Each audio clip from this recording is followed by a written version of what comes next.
आखिर कब, कैसे और क्यों भगवान श्री राम ने त्यागी थी पृथ्वी। इस वीडियो में बात करेंगे कि कैसे भगवान विष्णु के अवतार श्री राम ने इस पृथ्वी को त्यागा था और इसके पीछे की उनकी लीला भी बहुत अद्भुत थी। आज इस वीडियो में मैं प्रभु श्री राम की उसी लीला की कथा बताने वाला हूं, इसलिए इस वीडियो को अंत तक जरूर देखिएगा और अगर वीडियो पसंद आए तो लाइक, शेयर और चैनल को सब्सक्राइब करके ही जाइएगा। अयोध्या में कई वर्षों तक शासन करने के बाद कालदेव यानी कि यमराज प्रभु श्री राम के सपने में आए और श्री राम से मिलने की इच्छा जताई, क्योंकि भगवान विष्णु के अवतार श्री राम के पृथ्वी पर निर्धारित सारे कार्य पूरे हो चुके थे और उनके वैकुंठ लौटने का वक्त भी हो चुका था। और ये सारी बातें याद दिलाने के लिए कालदेव श्री राम से मिलना चाहते थे, पर मिलने से पहले उन्होंने यह शर्त रखी कि हमारी बातचीत एक बंद कमरे में होगी और उस कमरे में तीसरा और कोई भी नहीं होगा। अगर हमारी बातचीत के दौरान कोई भी उस कमरे में आता है तो आप उसे मृत्यु दंड देंगे, ऐसा मुझे वचन दीजिए। और प्रभु श्री राम ने वचन देते हुए कहा कि बिल्कुल ऐसा ही होगा। एक दिन यमराज का भी आगमन हो गया। प्रभु श्री राम ने लक्ष्मण को बुलाकर उन्हें उस कमरे का द्वारपाल बना दिया और ये सख्त निर्देश दिए कि चाहे कुछ भी हो जाए, तुम इस कमरे में किसी को भी मत आने देना जब तक मैं न कहूं, वरना उसे मृत्यु दंड दिया जाएगा। और प्रभु श्री राम के इस निर्देश के बाद लक्ष्मण द्वारपाल बनकर दरवाजे के सामने खड़े हो गए और कुछ ही देर हुए थे कि अयोध्या में ऋषि दुर्वासा का आगमन हुआ और उन्होंने श्री राम से मिलने की इच्छा जताई।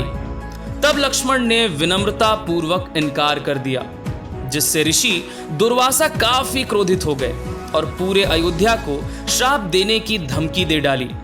यह बात सुनकर लक्ष्मण को समझ में आ गया कि आज उन्हें अपना बलिदान देना ही होगा, वरना ऋषि दुर्वासा पूरे अयोध्या वासियों को श्राप दे देंगे। लक्ष्मण ने दरवाजा खोल दिया और अंदर चले गए और लक्ष्मण को देखते ही कालदेव भी गायब हो गए। लक्ष्मण को देखकर श्री राम भी चौंक गए और लक्ष्मण से कहने लगे कि हे लक्ष्मण, तुमने ये क्या कर दिया। तब लक्ष्मण ने दुर्वासा ऋषि की पूरी बात श्री राम को बताई। अब श्री राम दुविधा में पड़ गए कि वह अपने वचन को कैसे निभाएं और आखिर अपने प्रिय अनुज को कैसे मृत्यु दंड दें। तब श्री राम ने अपने गुरु ऋषि विश्वामित्र का आवाहन किया। ऋषि विश्वामित्र ने श्री राम को यह सुझाव दिया कि अपने किसी प्रिय का त्याग कर देना भी मृत्यु दंड के बराबर होता है, इसलिए हे राम, तुम अपने भाई लक्ष्मण का त्याग कर दो। जब लक्ष्मण ने यह सुना तो उन्होंने कहा कि भैया, मेरा बिल्कुल भी भूलकर त्याग मत कीजिएगा, वरना मैं जीते जी ही मर जाऊंगा।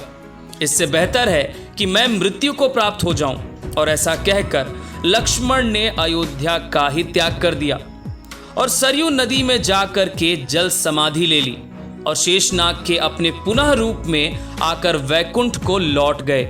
लक्ष्मण के चले जाने के बाद श्री राम भी पृथ्वी का त्याग करने के बारे में विचार करने लगे।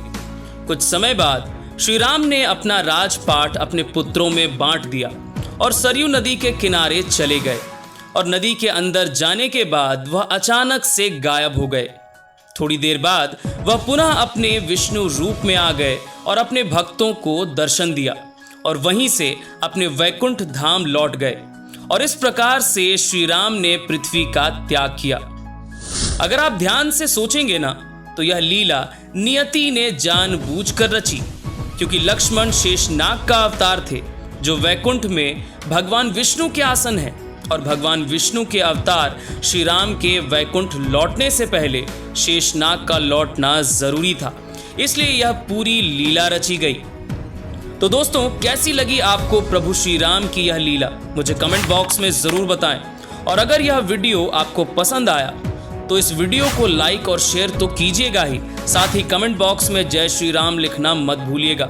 और ऐसी ही वीडियोस देखने के लिए वेदुकेशन को सब्सक्राइब कर लें। मिलते हैं अगली वीडियो में। आपका कीमती समय देने के लिए बहुत बहुत धन्यवाद।